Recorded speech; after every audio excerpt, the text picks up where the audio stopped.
አይኔን እያየሽ ራሴን የወደኩት በይ። እሺ በቃ እኔ ማሸት የለብኝም። ሜርሲ ናት እንደዚህ እንደሆነ ያደረገችኝ። አላውቅም። አብረን እየተጫወትን ነበረ። ከዛም እኔ እዛ ክፍል ተደበቅኩኝ። ስወጣም የተላጠ ኤሌክትሪክ ነው ውሃ እርግጥ ጣሜን እኮ የወለኩት ድምፅ ላለማሰማት ነበር። እቺ እርኩስ ዋጋውን ታገኝ። አንድ አዲስ ነገር አለ። ምንድን ነው? እኔ እናንተ ለተወሰነ ጊዜ ወደ ሌላ ሀገር መሄድ እንዳለብን አባዬ ደውሎ ነግሮኛል። ምን ማለት ነው ማሪ? አንቺ ወይም አቶ ካርታን ስላላችሁ እኔ ዝም ብዬ ያለ ፕሮግራም ተነስቼ የሚሄድ ይመስልሻል? አይ እንደዛ ሳይሆን በአንተ ስም መስማማት እንደምንችል ለአባዬ ነግሬዋለሁ። አማክረሽኛል? ቆይ ፍቃዴን ስጠይቀሽኛል? አይ ታዲያ ለምን እንደዛ አልሽ? አምነን መሄድ እንደምንችል አስቤ ነው። ደግሞም ካልሆነ ብቻዬን እሄዳለሁ። ሂጂ። ፍላጎት የሚጠላ ማንም የለም።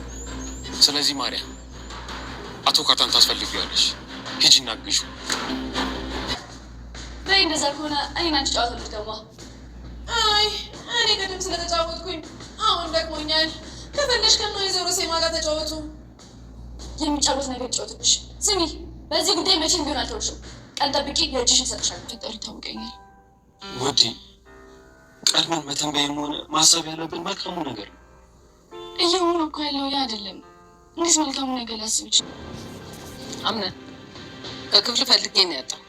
እሺ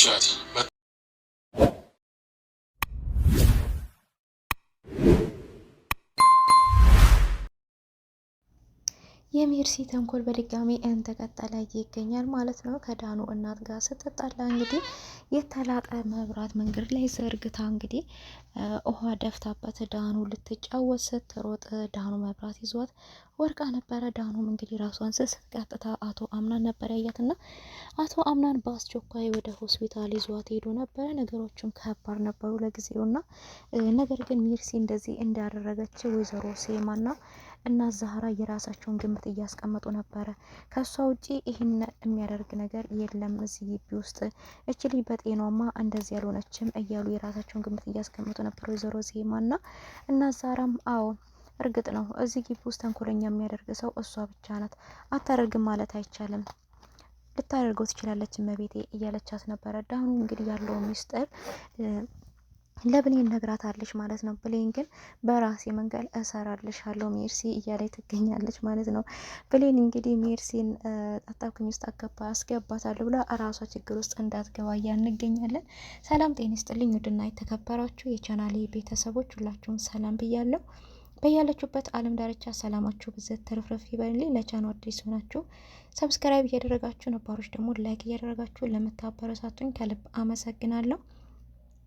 ድራማ እንግዲህ ደስ የሚልና አስተማሪ እንደዚሁም አንዳንድ ገብታ ያው አዝናኝም አሳዛኝም ባህርት ውስጥ ቢኖሩበት ግን ሁሉም ሰው ቤተሰባዊ ናቸው፣ አንድ ናቸው፣ የተሳሰሩ ቤተሰባዊ ነክ ያላቸው ሰዎች ናቸው ማለት ነውና እንግዲህ ዳኑ ራሷን ስታወርቃ ነበረ። ይሄን ነገር ማን ያደረገው የሚለውን እንግዲህ እናት ዛህራና ብሌን ሁሉም ነገር ደርሰውበታል ማለት ነው። እንግዲህ ለብሌን ነግራታለች ማለት ነው። ነገር ግን ለሌላ ሰው ለመናገር ፈቃደኛ አይደለችም ዳኑ። ብሌን ግን ለእናት ዛህራ ሄዳ ነግራቸዋለች ማለት ነው። ዳኑ ምን ሆና እንደዚህ እንደሆነች ነገረችኝ። በጫወታ መሀል እሷ ሜርሲ ናት እንደዚህ ያደረገችኝ ብላ ነገረችኝ። እናት ዛህራ በልጅ ላይ እንዴት እንደዚህ ታደርጋለች? በጣም ያሳዝናል እያለች ለእናት ዛህራ እየነገረቻት ነበረ።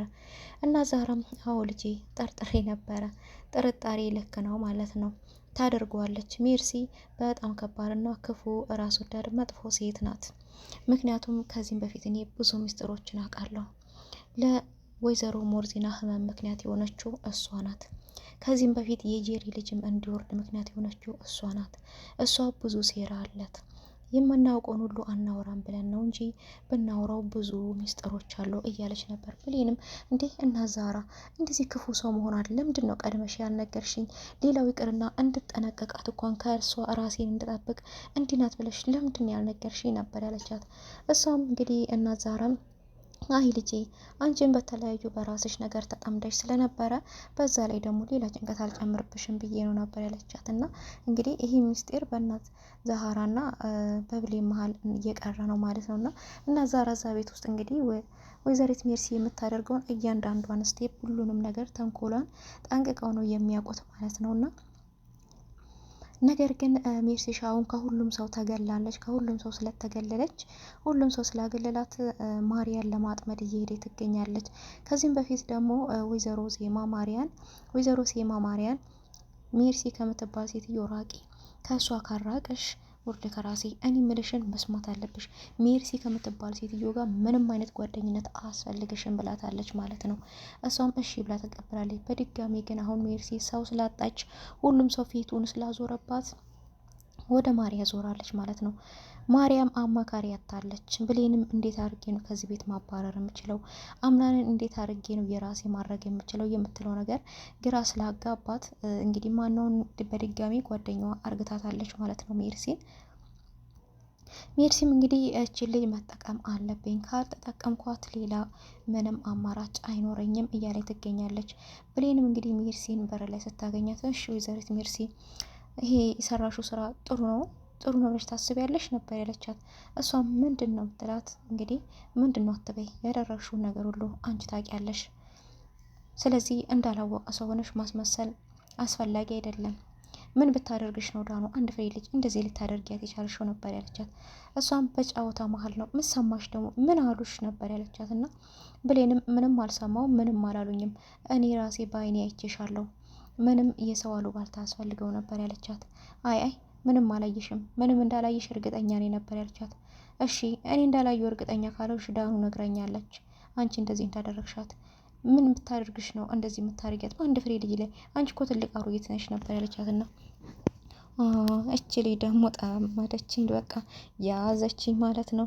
አረ እባክሽ እንደው ለነጋገርሽ እንኳን እየተጠነቀቅሽ ተናገሪልኝ እያለቻት ነበረ። እሷም እንግዲህ በቃ በጫወታ መሀል ነው ነበር ያለቻት። እና እሺ በጫወታ መሀል ከሆነ ያንን ጫወታ እኔና አንቺ እንድገመው ነበር ያለቻት ብሌና አይ እኔ አሁን ስለተጫወትኩ ደክሞኛል፣ ድጋሚ መጫወት አልፈልግም፣ ከፈለሽ ከነ ወይዘሮ ሴማ ጋር ተጫወች ነበር ያለቻት። እሺ በዚህም ማልሽ በዛ ይሄንን ነገር አንድ ቀን በራሴ መንገድ ዋጋ አስከፍልሻለሁ ሜርሲ እመኚ አለቅሽም ነበር ያለቻት። እሷም ተይ ብሌን እንደዚህ ስንሆን አያምርብንም፣ እኔና አንቺ ስንስማማ አንድ ስንሆን ነው የሚያምርብን፣ ተይ እንደዚህማ ማድረግ የለብሽም ብሌን እያለች እንግዲህ ብሌንን ለመለማመጥ እየሞከረች ነበር። ብሌንም ቻው ጨርሻለሁ በላት እንግዲህ በቆመችበት ነበር ትታት ሄዳትና ትታት ሄደችውና ነገር ግን አሁን ማርያን አጥምዳታለች ማለት ነው። ማርያ ብሌን መንበቀል ትፈልጋለች፣ ብሌን ከዛ ቤት እንድትርቅ ትፈልጋለች። ስለዚህ ደግሞ ብሌን ከዛ ቤት እየራቀችም አይደለም፣ ጭራሽ ከአምናን ጋር ተስማምታ ከአምናን ጋር ጣርቀው ጥሩ ጊዜ እያሳለፉ ነው ያሉት ከአምናን ጋር ማለት ነው። እና ቢሆንም ብሌንን ከዛ ቤት ማስወጣት አልቻለችም። ባለፈው እንግዲህ በውሸት ብዙ ነገሮችን ብላለች አቶ አምናን ብሌንን ከዛ ቤት እንዲያስወጣት ከባሮክ ጋር ተያይዘው እንዲወጡ ብዙ ሙከራዎች አርግታለች። ባሮክና ብሌንንም የማይሆን ነገር ውስጥ ለማስገባት ብዙ ሀሳቦችን አስባ ነበር ማለት ነው። እና ያ ሁሉ ስላልተሳካላት ግን አሁን ያመጣቸው እንግዲህ ወይዘሮ ሴማ ጋር በመሄድ ሀያቴ ሴማ እኔና አምናን ላልተወሰነ ጊዜ ወደ ሌላ ሀገር መሄድ አለብን ያለቻት። እንዴት ይህን ነገር ልታስብ ይቻልሽ ልጄ ነበር ያለቻት። አይ በቃ እዚህ ቤት ውስጥ ምንም አይነት ለእኔ ጊዜ እየሰጠኝ አይደለም፣ ብዙ ጊዜውን የሚያሳልፈው እሱ እዚህ ቤት ውስጥ ከብሌን ጋር ብቻ ነው፣ ከኔ ጋር ምንም አይነት ጊዜ ያሳልፈው አቅም። ስለዚህ ላልተወሰነ ጊዜ ወደ ሌላ ሀገር ሄደን እኔ እሱን መቆጣጠር መቻል አለብኝ፣ ለእኔ ጊዜ እንዲሰጠኝ ማድረግ መቻል አለብኝ እያለች ነው። እናት እንግዲህ ወይዘሮ ሴማ በዚህ ነገር ምን ያህል ይስማማል እሱ ይስማማል እሺ ይላል ብለሽ ታስቢያለሽ ነበር ያለቻት። እሺ ይላል ካልሆነ ደግሞ አባቴ እንዳለ አድርጌ እነግረዋለሁ፣ ስለዚህ ይስማማል እያለች ነበር። እሺ በአባትሽ አማካኝነት ስትናገርሽው እሺ ልሽ ይላል፣ እኔ ግን የለውበትም በሂጅና አማክሪው ነበር ያለቻት። እሷም እንግዲህ ከብሌን ጋር ቁጭ ብሎ እየተጨዋወቱ ባሉበት ሰዓት ነበር የሄደችውና እንግዲህ አቶ አምናን አሁን አባቴ ደውሎልኝ ነበረ፣ አባቴ ካርታን ደውሎልኝ ላልተወሰነ ጊዜ ወደ ውጭ ሀገር እንድንሄድ ነግሮናል ነበር ያለችው። እሱም በጣም ነው የደነገጠው። ማለት አንቺና አባትሽ በወሰናችሁት ውሳኔ እኔ ዝም ብዬ ሄዳለሁ ማለት ነው እንዴ? ይሄን ነገር እኔ ማማከር አልነበረብሽም እንዴ ነበር ያላት። አይ ይቅርታ እኔ ያላሰብኩበትም እኮ አባቴ ነው ድንገት መሄድ አለባችሁ ላልተወሰነ ጊዜ ያለኝ፣ ስለዚህ ደግሞ ወጣ ብለን ጊዜ ማሳለፍ አለብን እናንተ ያለችው። አቶ አምናንን ኬት ነው የመጣብኝ እንደዚህ አይነት ሀሳብ? በሱ ሀሳብሽን አልቀበልም። እኔ አንቺና አባትሽ ባወጣችሁት መስፈርት ዝም ብዬ የሚሄድ ሰው መስልሻለሁ እንዴ? ከፈለገሽ አንቺ መሄድ ትችያለሽ ወይዘሪት ማርያ፣ እኔ ግን የትም አልሄድም ነበር ያላት። በጣም የተናደደችው እኔ እኮ የሚስትነት ስሜት ስለሚሰማኝና በእኔ ሀሳብ ትስማማለህ ብዬ ነው እንጂ ለሌላ ክፋት ያደረግኩት አይደለም ነበረችው። እኮ አሁን መሄድ ትችያለሽ። ያንቺን ደስታና ያንቺን ፍላጎት የሚገድብሽ ሰው የለም። ለአባትሽ ደግሞ ታስፈልጊዋለሽ ነው ያላት። በጣም ነው የተናደደችው። እንዴት እንደዚህ ይለኛል ብላ እያለቀሰች ነበረ እናት ዛህራም እንግዲህ ይህንን ነገርም እየተመለከቱ ነበርና ብሌንና አምናን አብረው በመሆናቸው ግን ይኸው ደስ ብሏታል ማለት ነውና እንግዲህ ብሌንና አቶ አምናን አብረው ቁጭ ብለው በሚነጋገሩበት ሰዓት ብሌንን ፍርሃት ውስጥ እንዳለች እየነገረችው ነበር። አሁን እኮ ቀለበት ተደርጎልኛል፣ የቀረው ሰርጉ ብቻ ነው። ነገሮቹ የተስተካከሉ ስል ተመልሰው ይባላሻሉ። አሁን እኮ በቃ ሰርግ ብቻ ነው የቀረኝ። ለምን ነገሮቹን በአስቸኳይ አናስተካክላቸውም እያለች እንግዲህ ነበር። እሱም ምንም ፍርሃት አይግባሽ፣ እኔና አንቺ ምን ጊዜም አንለያይም፣ ምንም አይለያየንም። አሁን ደግሞ ምንም አይነት ሰርግ የሚባል ፕሮግራም የለም እያላት ይገኛል። እሷ ግን አላቅም፣ በድጋሚ ደግሞ እንዳንጣላና እንዳንለያይ ብቻ እየፈራው ነው አምናን እያለች እንግዲህ አንዳንድ ነገሮች እያወራችሁ ነበረ። እሱም አይዞሽ ምንም ሊለያየን አይችልም፣ ፈተናዎች አሉ፣ ፈተናዎችን ሁሉ ግን እናልፋቸዋለን እያለ እንግዲህ በተስፋ እየሞላት ይገኛል ማለት ነው። ማሪያና አቶ አምናን በድጋሚ እንግዲህ ያው ጠብ ውስጥ ገብተዋል ማለት ነው። ችግር የለው እነሱ ቢጣሉ ማለት ነው። ማሪያ እንግዲህ ከኋላ የመጣች ናት። ማሪያ በውለታ እሱን ለማሰር ፈልጋ ነው። እኔ ከእስር ቤት አስፈትቼው ያን ሁሉ ብር ከፍዬለት እንዴት እኔን ትቶ ሌላ ሴት ያህል በሚል ነው እንግዲህ እልህ ውስጥ የተጋባቸው። እንግዲህ ትዳርና ደግሞ ውለታ የተለያየ ነው። ፍቅር ሌላ ነው፣ ውለታ ሌላ ነው ማለት ነውና ወይዘሮ ሴማም አንቺ እኮ አምናኔ ስትይ አንድ 10 ጊዜ ያወቅሹ መስሎኝ ነበር። ለአንቺ ለካ በጭራሽ አላወቅሹ፣ በደንብ ማወቅ አለብሽ። ሴት ልጅ እኮ ብልሃተኛ ናት እያለች ነበርና በብልሃተኛ ከሆንሽ ታዲያ እንዴት አምናን የራስሽ ማረጋቃተሽ እንዴት ሌላ ሴት ላይ ቻለ እያለቻት ነበረ ወይዘሮ ሴማ። መጨረሻ ላይ እንግዲህ ጄሪ ምንድን ነው የሆነችው? ጄሪ የሆነ ነገር ደብዳቤ ተልኮላት እያነበበች እንግዲህ በጣም እያለቀሰችና አዝና ትገኛለች። ምን ተፈጥሮ ነው? የአብናንና የብሌን ጉዳይስ መጨረሻው ምን ይሆናል? ብሩክና ብሌን ይጋባሉ ወይስ ተቋርጦ አምናንና ብሌን አንድ ላይ ይሆናሉ? ይሄ ነገርስ ባሮክና ብሌን ቀለበት አስሮ ብሌን ከአምናን ጋር መሆኗ ትክክል ነው የሚለው እንግዲህ ለሁላችንም ጥያቄ ፈጥሮብናል። ሁለት ወንድማማቾች አንድ ሴት አፍቅረዋል። አንዱ ከመጀመሪያውም ይወዳታል፣ አንዱ ደግሞ ከጊዜ በኋላ መጥቶ ቀለበት አርግቶላታል ማለት ነው። ብሌን ግን ሁሉም ነገር ጠንቅቃ ታውቃለች። ባሮክ እንደሚወዳት ታውቃለች፣ እሷ ግን አትወደው ማለት ነው። ግን በእልህ ተጋባብታ ቀለበት አርግታለታለች። አቶ አምናንም ይህን ነገር ጠንቅቆ ያውቃል ማለት ነው። ግን አቶ አምናን ለምንድን ነው ብሌን አይሆንም፣ አትሆንህም፣ ብሌን እኔው ቀድሞ ወዳት ነበር፣ አትሆንህም ለምን አላለውም የሚለው እንግዲህ ጥያቄ ይፈጥሮብናል ማለት ነው። እንግዲህ ድርድራማ መጨረሻው ምን ይሆናል ቀጣይ ክፍል የሚለውን በቀጣይ ይዤላችሁ መጣ ይሆናል። ለዛሬው በዚህ እሰናበታችኋለሁ። ለቤቱ አዲስ የሆናችሁ ሰብስክራይብ እያደረጋችሁ፣ ነባሮች ደግሞ ላይክ እያደረጋችሁ ለምታበረታቱኝ ከልብ አመሰግናለሁኝ። አሁንም አብሮነታችሁ አይለኝ። በቀጣይ እስከምንገናኝ ቸር ሰንብቱልኝ።